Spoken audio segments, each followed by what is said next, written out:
Assalamualaikum warahmatullahi wabarakatuh. A'udzu billahi minasyaitonir rajim.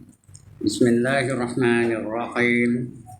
Ila hadratin Nabi Muhammadin al-Mustafa Rasulullah sallallahu alaihi wasallam wa ila alihi wa sahbihi ajma'in wa ila hadrati jami'il anbiya wal mursalin alaihim wassalatu wassalam wa ila hadrati jami'il awliya wal salihin wa jami'il mu'minin wal mu'minat wal muslimin wal muslimat al-ahya'i minhum wal amwat wa ila hadrati abaina wa ummahatina wa ajdatina wa jaddatina wa ashiratina wa muallimina wa man lahum huquq alaina sya'lillahi lahum al-fatihah.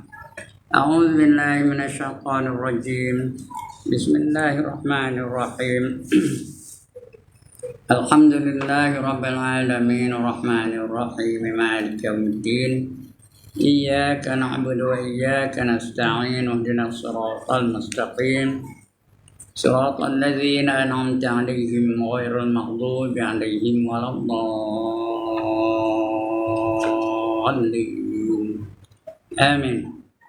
Alhamdulillah nahmaduhu nasta'inuhu wa natubu ilaihi wa nastaghfiruh wa na'udzu billahi min shururi anfusina wa min sayyiati a'malina.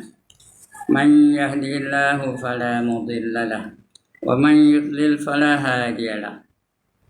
Rabbi shrah li sadri wa yassir li amri wahlul 'uqdatam min lisani yafqahu qawli. Subhanaka la ilma lana illa ma 'allamtana innaka antal alimul hakim. Wala hawla wala quwwata illa billahil aliyyil azim. Amma ba'd. Yang dimuliakan Tuan Pengerusi dan ahli-ahli jawatan kuasa, seterusnya tuan-tuan imam, tuan-tuan Bilal, tuan-tuan guru, para alim ulama tempatan, pemimpin setempat, seterusnya tuan-tuan, puan-puan, hadirin, hadirat, muslimin, muslimat yang dirahmati Allah sekalian. Alhamdulillah, setinggi-tinggi kesyukuran kita panjatkan kehadirat Allah Subhanahu wa ta'ala. Karena malam ini Allah masih izinkan kita untuk berada dalam majlis yang termulia, yaitu majlis ilmu. Mudah-mudahan Allah akan bekalkan kepada kita ilmu yang secukupnya bagi membantu kita menjadi hamba-hamba Allah, sehingga diiktiraf oleh Allah sebagai hamba-hambanya. Bila dapat pengiktirafan dari Allah sebagai hamba, itu tanda Allah nak hadiahkan syurga bagi orang-orang yang dapat pengiktirafan dari Allah sebagai hamba ini. Ya, Allah disebut dalam Quran pun ada, dalam hadis pun ada. Dalam Quran semua hafal. Ya ayyatuhan nafsul mutmainnah irji'i ila rabbiki radiyatan mardiyah fadkhuli fi ibadi wadkhuli jannati, kata Allah. Surah Al-Fajr. Wahai mereka-mereka yang jiwanya tenang, atau mereka-mereka yang memiliki nafsul mutmainnah, kembalilah kamu kepada Tuhan kamu dalam keadaan redha dan diredai. Masuklah kamu ke dalam golongan hamba-hambaku. Nampak? Allah iktiraf kita sebagai hamba-hambanya. Bila Allah iktiraf kita sebagai hamba-hambanya, kemana Allah nak hantar kita? Wadkhuli jannati. Masuklah kamu ke dalam syurga aku, betul. Itu dalam Quran. Dalam hadis pun Allah ada berfirman. Hadis Qudsi namanya. Kalau ada firman Allah itu nama hadis Qudsi, bukan Quran. Hadis Qudsi itu artinya mesej dari Allah. Tapi susun katanya dari Nabi kita Muhammad sallallahu alaihi wasallam. Sebab kita kena hadis. Tapi qudsi. Apa kata Allah? A'dadtu li ibadi. Aku sediakan untuk hamba-hambaku. Nampak? Siapa yang Allah iktiraf sebagai hamba-hambanya? Aku sediakan untuk hamba-hambaku fiha, di dalamnya, dalam syurga tu, mala ainun ra'at, sesuatu yang tak pernah dilihat oleh mata. Mata tak pernah nengoknya. Cantiknya, lawanya, egiknya, menariknya. Wala uzunun sami'at, dan sesuatu yang tak pernah didengar oleh telinga. Telinga tak pernah dengar. Sedapnya, merdunya, lazatnya, menariknya. Wala khatara ala qalbi bashar, dan sesuatu yang tak dapat dilintasi dalam hati kita pun tak boleh. Nak bayang pun tak boleh. Susah nak cerita, nak bayang pun tak boleh. Mana apa tak tahu.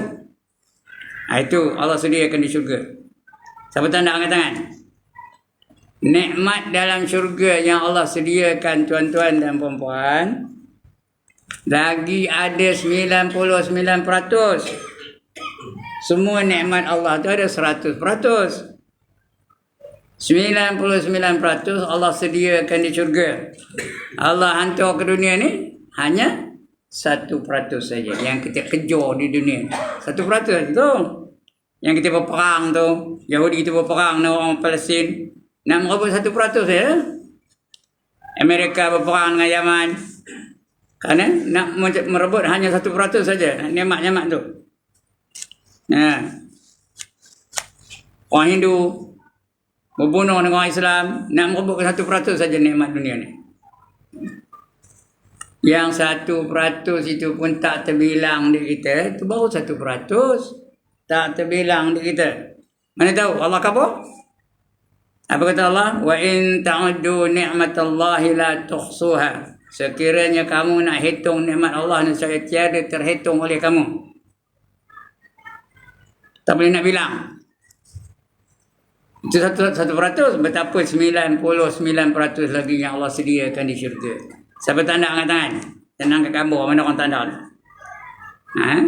Itu 99%. Tak tahu nak kabur kan? 99% lah yang ada. Berbanding dengan yang ada di dunia ni. Keseronokannya 99% lagi. Kehebatannya 99% lagi. Kelazatannya 99% lagi. Begitulah seterusnya. Itu Allah sediakan untuk mereka-mereka yang layak digelar sebagai hamba Allah oleh Allah Subhanahu Wa Taala. Baik tuan-tuan dan puan-puan, malam ini kita sambung lagi pembacaan kita. Tajuk bersuara kita ni fadilat semayang fardu bagi mereka-mereka yang tak ada kitab. Fadilat semayang fardu yang wajib, kelebihan yang 14. Kita baru ada pelajaran 14. Jemaah macam mana? Sampai apa dapat? Zuhur dapat apa? Asar dapat apa? Maghrib dapat apa? Berjemaah dapat macam mana? Tak ada berjemaah dapat macam mana? Itu fadilat semayang fardu. Semayang wajib. Yang marah siapa? Yang marah iblis. Kita baru cerita tentang iblis ni bulan-bulan sudah ya. Iblis tu namanya bukan iblis sebenarnya. Namanya hebat-hebat tau. Dipanggil dia abid. Dalam dunia ni namanya abid. Pada langit dipanggil dia roki. Apa dia roki? Sentiasa rukuk. Bukan siap rukuk. Rukuk tu dia rukuk lah ya. Dipanggil roki. Orang yang sentiasa rukuk dipanggil roki. Dipanggil sajid. Artinya apa? Orang yang sentiasa sujud. Itu asal namanya, gelarannya. Nama sebenarnya Azazil. Azza tu arti mulia. Azazil tu yang mulia. Ada yang panggil sajid, ada yang panggil khasyik. Artinya khusyuk. Sentiasa khusyuk aja, dia ingat Allah aja, lain tak ada ingatnya.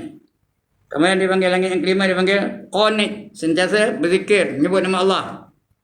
Di langit yang keenam dipanggil dia apa? Mujtahid, yang rajin. Pada langit yang ketujuh dipanggil dia zahid, yang sangat zuhud.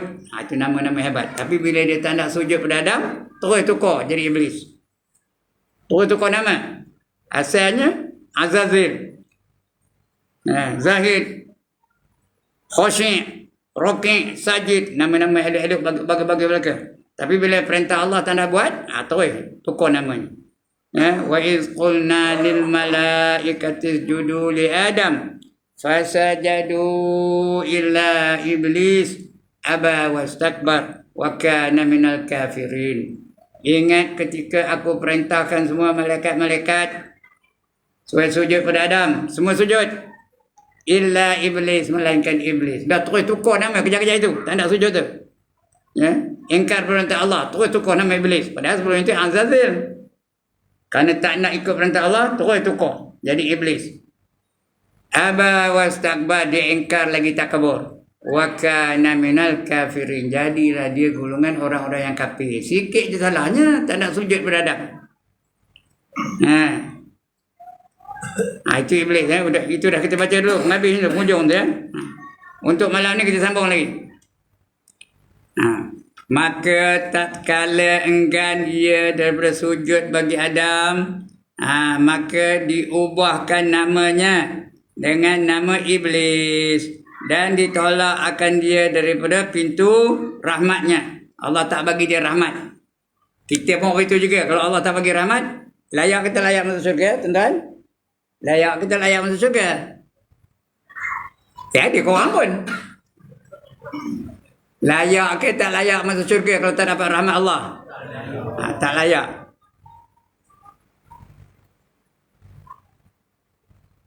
Masuk neraka lah, tak layak masuk syurga. Kerana di akhirat itu ada dua tempat je. Satu syurga, satu neraka. Nak masuk syurga mesti dapatkan rahmat Allah. Tak dapat rahmat Allah, tak layak. Kalau tak layak ke mana? Neraka. Siapa nak angkat tangan? Dapat neraka.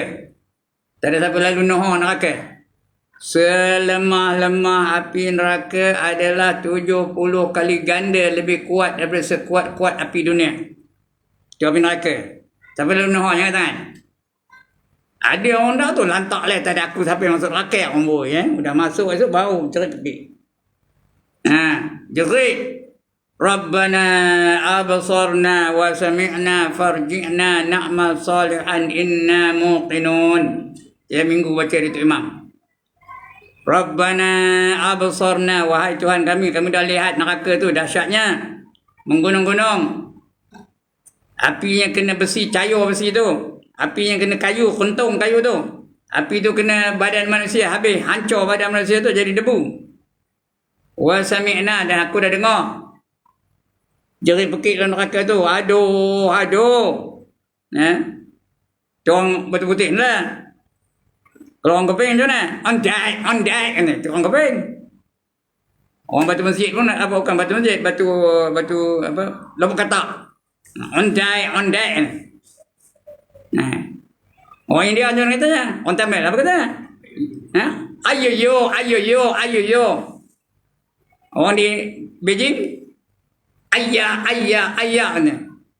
Orang di London macam mana? Kan yuk. Orang London macam kata? Tekak pinggang dulu. Oh my God, I cannot stand this. Oh my God, I cannot stand this. Itu dah. Kami dah dengar.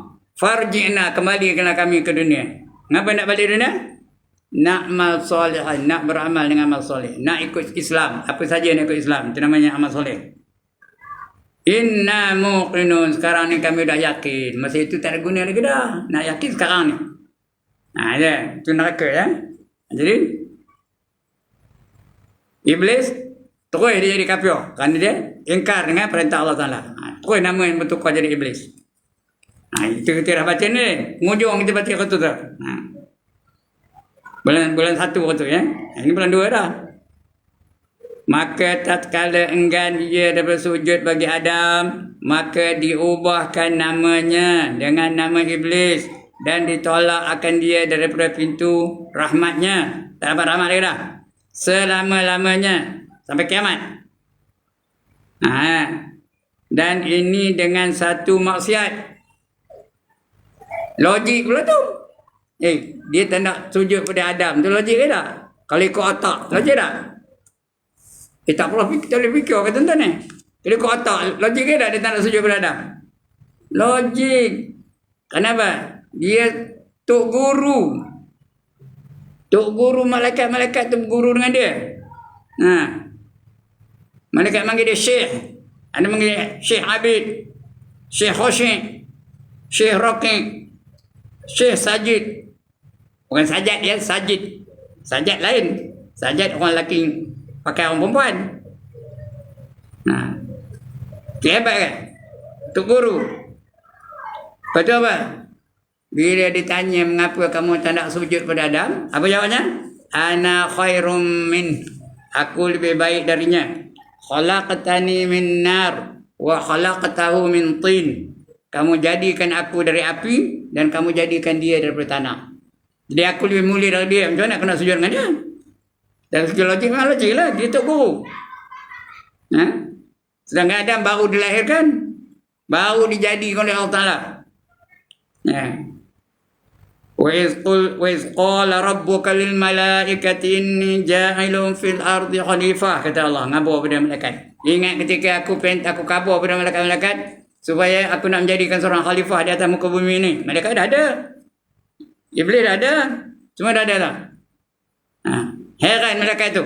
Qalu ataj'alu fiha man yusidu fiha wa yasfiku dima wa nahnu nusabbihu bihamdika wa nuqaddisu lak. Qala inni a'lamu ma la ta'lamun. Malaikat berkata, "Kenapa kamu nak menjadikan makhluk-makhluk yang sentiasa menumpahkan darah, sentiasa nak berperang, nak bergaduh saja, nak berbunuh saja? Sedangkan kami malaikat-malaikat tak ada apa itu. Kami sentiasa bertasbih kepada kamu, mensucikan kamu, takdirkan kamu." Apa jawab Allah? Inni a'lamu ma la ta'lamun. Aku tahulah apa aku nak buat. Kamu tak tahu. Kamu mana tahu? Aku tahulah. Itu macam tu lebih kurang apa ada di dunia tafsirannya.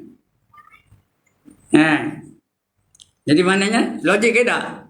Kalau dari segi logiknya dia tak ikut dengan perintah Allah tu, logik lah, dia lebih mulia lagi. Adam baru dilahirkan, dia junior. Iblis senior. Kalau orang masuk universiti antara senior dan junior, siapa yang patut hormat pada siapa? Senior patut hormat pada junior ke junior patut hormat pada senior? Junior dah patut hormat pada senior, dia senior. Ini dah. Jadi dari situ logik. Macam orang ada pangkat lah. Dia ada pangkat OCPD umpamanya. Yang seorang lagi tu private. Siapa patut hormat pada siapa? OCPD pada private ke private pada OCPD? Tak faham dah. Siapa patut hormat pada siapa? OCPD pada private ke private pada OCPD? Private pada OCPD dah. Ini tak perintah OCPD tu. Allah perintah OCPD. Kamu tabik pada private tu. Dia pun tabik. Logik ke tak logik? Perintah tu logik ke tak logik? Tak logik lah kalau ikut otak kita. Tapi perintah Allah tak diukur dengan logik. Apa saja Allah perintah, jangan kita ukur dengan logik akal. Kadang-kadang perintah Allah tu tak logik. Tapi kita kena patuh, kena taat. Walaupun tak logik. Contohnya, mengapa Allah haramkan riba? Kalau dari segi logik, tak logik. Akhir zaman ni kita naklah riba. Kalau tak riba, macam mana kita nak beli rumah? Macam mana nak beli tokar? Macam mana nak beli tanah? Macam mana nak membangun? Jadi orang kafir saja yang membangun. Kalau dari segi logiknya. Tapi perintah Allah bukan boleh diukur dengan logik akal. Ana khairum min. Dari logiknya, aku lebih baik darinya. Khalaqtani min nar. Kamu jadikan aku dari api. Api itu gagah, kuat. Dan kamu jadikan dia dari tanah. Tanah tu apa? Tempat orang buang bangkai. Tempat orang berak, tempat orang nanam mayat dan sebagainya. Jadi aku lebih mulia dari dia. Macam mana aku nak sujud pada dia? Tapi perintah Allah bukan ikut logik. Ini betul ya. Lepas itu dia tukar nama jadi iblis.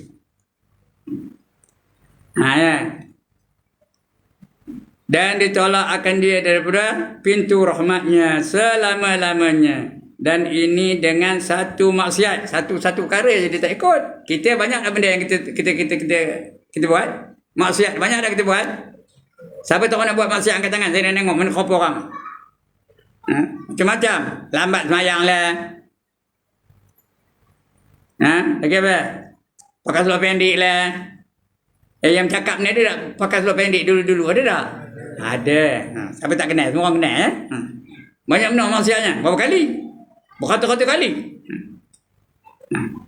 Tapi Iblis satu maksiat aja buatnya. Tak nak sujud pada Adam pun jadi kafir. Kita ni mujur tak jadi kafir. Ya? Maka betapa hal dengan beberapa maksiat. Nuzhah. Nuzhah tu apa kitab yang dirujuk macam tu. Dan sabda Nabi sallallahu alaihi wasallam, as-salatu imaduddin, faman aqamaha faqad aqamad-din, wa man tarakaha faqad hadamad-din. Masyhur hadis ni. As-salatu imaduddin. Artinya apa?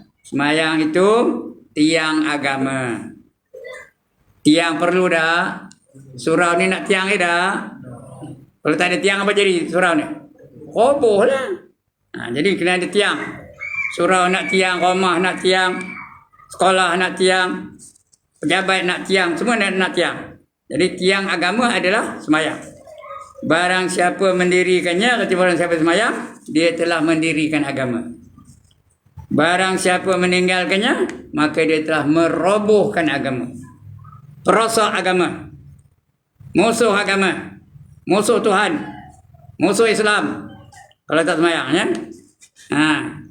Kita ingat perosak agama tu Benjamin Netanyahu, Ariel Sharon, Radovan Karadzic, Hitler. Kita ingat itu jadi musuh agama. Padahal Nabi tak sebut pun. Nabi kata musuh agama itu, perosak Islam itu, peroboh Islam itu ialah orang yang tak sembahyang. Siapa tak sembahyang? Yang tak sembahyang tu apa? Kadang-kadang anak-anak kita peroboh agama lah tu. Kadang-kadang isteri kita peroboh agama lah tu.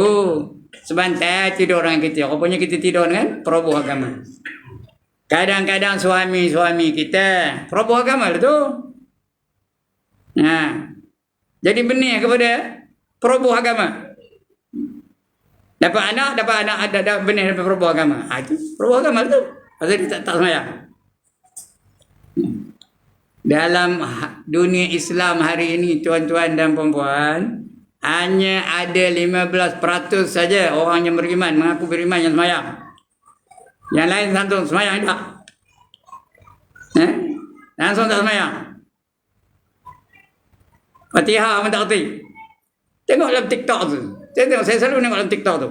Kadang baca Fatihah pun tak kerti. Padahal dia datang dari negara Arab tu. Ada yang datang dari tersebut nama negeri lain tapi negara Arab tu. Dia daripada negara Arab. Tapi baca Fatihah pun tak kerti. Berapa surah dalam Quran pun tak tahu. Kalau orang itu tak tahu, tak kan semayang jenis orang itu. Nutup aurat pun tak tahu. Itu yang berlaku hari ini. Udahlah yang orang beriman tu sikit. Orang beriman, orang kafir tu bandingannya berapa? Macam mana tuan-tuan? Antara orang beriman dan orang kafir, berapa banyak? Orang kafir ke orang beriman? Dalam dunia hari ini, orang kafir lebih ramai. Orang yang beriman hanya ada 1/5 daripada penduduk dunia ni. 1/5. Tiap-tiap 10 orang, 2 orang saja beriman. Setiap 100 orang, 20 orang beriman. Lain kafir belaka. Ini 1/5 aja. Lain 4/5 semua kafir belaka.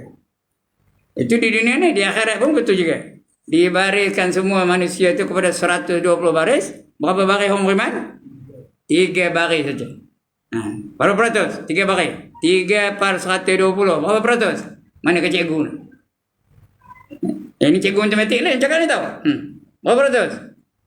2,5%. Macam kita bayar zakat tu 1/40. Itu yang beriman. Lain itu kafir belaka. Terus masuk neraka. Wasiqal ladzina kafaru ila jahannam zumara. Jadi kita ingat peruntuk agama tu Benjamin Netanyahu. Kita ingat Golden Meir. Kita ingat Ariel Sharon. Rasul tak sebut pun. Rasul kata peruntuk agama tu ialah orang yang tak sembahyang.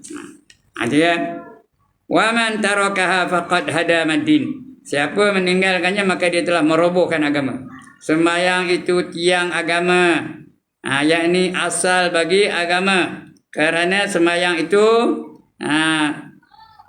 mentahqiqkan bagi kehambaan dan menunaikan hak ketuhanan, dan sekalian ibadah yang lain wasilah. Ibadah yang lain itu wasilah. Wasilah itu perantaraan. Puasa wasilah, tiangnya sembahyang. Puasa lain, zakat semua cabang-cabang lagi tu. Wasilah. Yang menyampaikan kepada mentahqiqkan bagi rahsia sembahyang. Jadi sebab itu kalau dia puasa rajin, sembahyang tidak sah, kita tak puasanya. Sah kita sah puasanya. Puasa rajin, sembahyang tak ada. Sah kita tak sah puasanya. Tuan-tuan, dengar kita kat sana. Dia puasa je, dia dekat ni. Puasa rajin dia tak. Tapi sembahyang tidak. Tak sah puasanya. Tak. Yang utama sekali. Kalau tak puasa tak sah, haji tak sah, umrah tak sah, semua tak sah ya. Kalau tak sembahyang. Udah sembahyang kena betul pula tu. Kena betul. Bukan sembahyang je, bukan Allah Akbar je, kena betul. Bacaan kena betul, gerak-geri kena betul ya. Ya. Jadi mesti yang pertama cukup bilangannya. Sembahyang yang cukup ke tak? Dia mati umur berapa tahun? Cukup tak 5 kali sehari? Kalau tak cukup, berdosa lah dia ya. Sebab itu tuan-tuan, selagi hidup ni, kalau kita rasa tak cukup, apa buat? Qada, ganti balik. Kalau rasa tak cukup, qada balik. Tengah hidup ni, sebelum padam. Tapi kalau kita tak qada tak ada nabi, mati gitu, itu Allah pemurah. Allah lagi mengetahui. Kita dah usaha, dah ikhtiar. Tapi ganti balik. Kemudian udah sembahyang, kalau cukup, cek balik. Betul ke tak betul bacaannya? Ini kadang-kadang takbiratul ihram tak betul dah. Allahu Akbar, benar. Betul kan? Salli fardhan isya'i arba'an rakaatin adaan imaman ma'muman lillahi ta'ala. Allahu Akbar. Betul kan? Allahu Akbar. Dia bukan qalqalah. Itu baru satu. Itu doa iftitah. Berapa banyak orang salah baca doa iftitah? Berapa ramai orang baca Allahu Akbar kabira walhamdulillah katsira subhanallahi bukratan wa asila. Tak betul tu. Dia mesti Allahu Akbar kabiran walhamdulillahi katsiran wa subhanallahi bukratan wa asila. Kalau cukup nampak. Kalau nak wakaf, kalau nak berhenti, tarik nafas lain. Allahu Akbar, tarik nafas. Kabira, tarik nafas. Walhamdulillah katsira, kena tarik nafas macam lah. Kerana hukum baca Quran ni, bila kita tarik nafas, bila kita wakaf, kena tarik nafas. Yang ramainya, bukanlah tuan-tuan ni, orang terbalik ya. Allahu Akbar kabira, alhamdulillah katsira, subhanallah bukratan wa asila. Ada tak bunyi tu? Tuan-tuan dan puan-puan, ada tak bunyi tu? Ada orang cakap bunyi tu? Tak betul ya tu. Kalau nak sambung, Allahu Akbaru kabiru ya, ro, jangan dimatikan ro tu. Ini dah Allahu Akbar kabira. Sampai matikannya. Allahu Akbaru kabiran walhamdulillahi katsiran wa subhanallahi bukratan wa asila. Wajjahtu wajhiya lilladzi, jangan wajjahtu wajhiya, tak betul tu. Tu terpanjang. Wajjahtu wajhiya lilladzi fatara samawati wal ard hanifan musliman wa ma ana minal musyrikin. Inna salata, ini yang banyak salah ni. Inna salati wa nusuki wa mahyaya wa mamati lillahi rabbil alamin. Yang ramai orang baca macam mana? Inna salati wa nusuki wa mahyaya wa mamati. Kira ramai tu. Wa mahyaya wa mamati. Tak betul tu. Dia tu satu yang panjang. Wa mahyaya wa mamati. Dan ya nombor 2 tu pendek aja. Sekali lagi. Inna salati wa nusuki wa mahyaya wa mamati. Baru betul. Yang banyaknya. Inna salati wa nusuki wa mahyaya wa mamati. Wa mahyaya begini. Ya tu dua panjang. Tak betul tu. Itu baru. Itu tak ada membatalkan sembahyang. Tapi berdosa kerana ayat Quran. Itu ayat Quran tu. Inna solati wa nusuki tu. Itu ayat Quran tu. Kerana salah baca berdosa tu. Tapi sembahyang sah. Tapi kalau Fatihah tak betul baca macam mana? Bismillah ada tak betulnya? Kan langsung tak baca kitab ni. Kita itu Bismillah ada tu. Bismillahirrahmanirrahim. Mana betulnya? Ada sabdu tak pada lam? Tuan-tuan, ada dah sabdu pada lam? Jadi nyebut macam mana? Bismillah, mil. Jangan bismillah. Bismillahirrahmanirrahim. 3 sabdu situ tu. Bismillahirrahmanirrahim. Jangan bismillahirrahmanirrahim. Milah tu nama orang. Nyaut milah itu boleh. Ada orang nama Jamilah? Ada orang nama Kamilah? Nak mil. Bismillahirrahmanirrahim. Itu mula. Betul tak? Malik apa? Ar-Rahmanirrahim Malik Yaumiddin. Waqaf tidak, wasal tidak. Ar-Rahmanirrahim. Ini kalau yang Zuhur. Pasti dia tak kuat.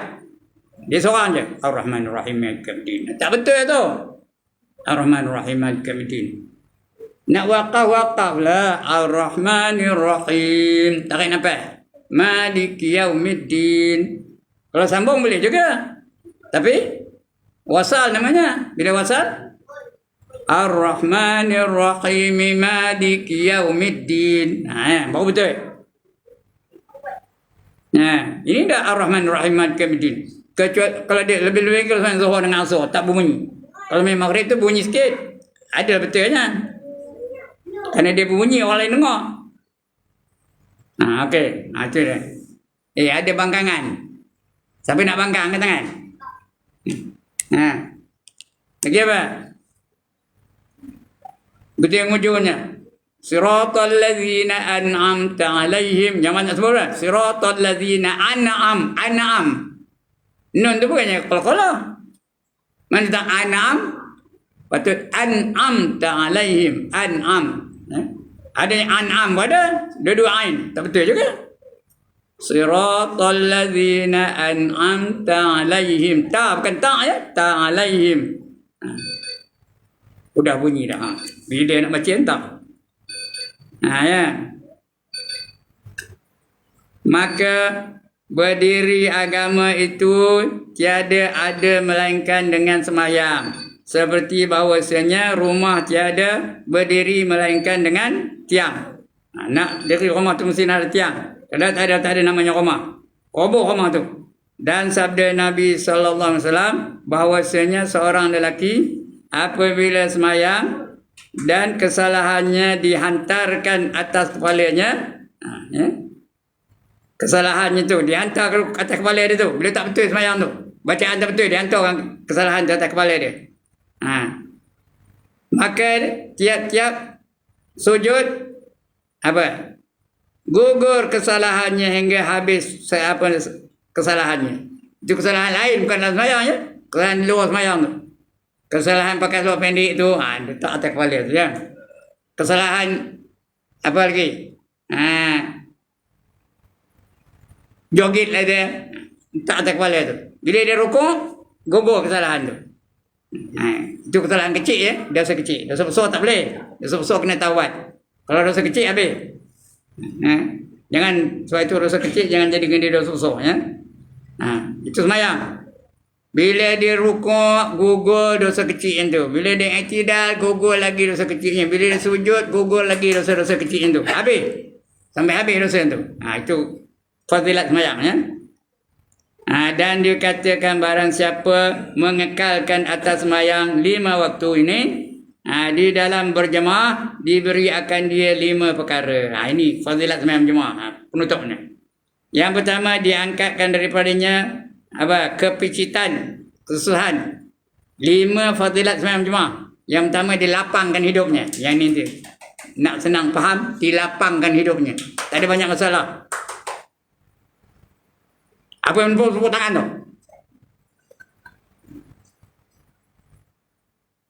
Tak nak nunggu bagi keluar. Nak garang no Ustaz ni. Yang mana buat je? Saya masa jadi cikgu tu, no bolehkan disturb my session. Diam. Dengar kan? Yang pertama, dilapangkan hidupnya, tak ada banyak masalah. Semua jemaah dilapangkan hidupnya, tak ada masalah kesihatan. Ada tu ada tapi kurang. Tak ada masalah ekonomi, tak ada masalah disiplin anak-anak. Syarat dia 5 waktu sembahyang jemaah. Yang pertama, diangkatkan daripada kepikitan atau kesusahan hidupnya. Yang kedua, diangkatkan siksa kubur. Lepas daripada siksa kubur, siapa tak nak angkat tangan? Siapa nak ke siksa kubur? Siapa lalu nak ke siksa kubur? Siksa kubur ada berapa tuan-tuan? Ada berapa siksa kubur? Tengok jari saya, berapa?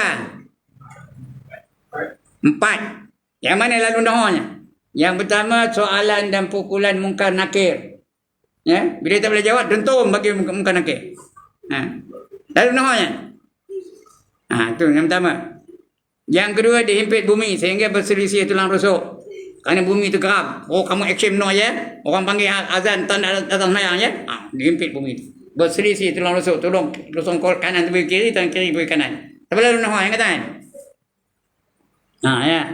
Itu yang kedua. Dilepaskan, diangkat daripada siksa kubur. Yang ketiga, diberi surat amal dia dengan tangan kanannya. Tidak kata nak diberi surat amal dengan tangan kanan. Apa kata Tuhan? فَأَمَّا مَنْ أُوتِيَ كِتَابَهُ بِيَمِينِهِ فَسَوْفَ يُحَاسَبُ حِسَابًا يَسِيرًا وَيَنْقَلِبُ إِلَى أَهْلِهِ مَسْرُورًا. Barang siapa diberi kitab amalannya dengan tangan kanannya, maka dia dihisap dengan hisap yang ringan. Ceknya lebih kurang, cincai je. Dan dia akan kembali kepada keluarganya dengan rasa gembira. Kembali kepada keluarganya, kepada isteri, anak-anak semua gembira. Tuan-tuan dan perempuan, yang paling menggembirakan apabila kita, isteri kita, anak-anak kita, cucu-cucu kita, menantu-menantu kita, semua masuk syurga. Itu yang paling menggembirakan. Bukan semua dapat ni. Rasul ada yang tak dapat, tahu. Nabi Nuh anak tak dapat. Nabi Lut isteri tak dapat.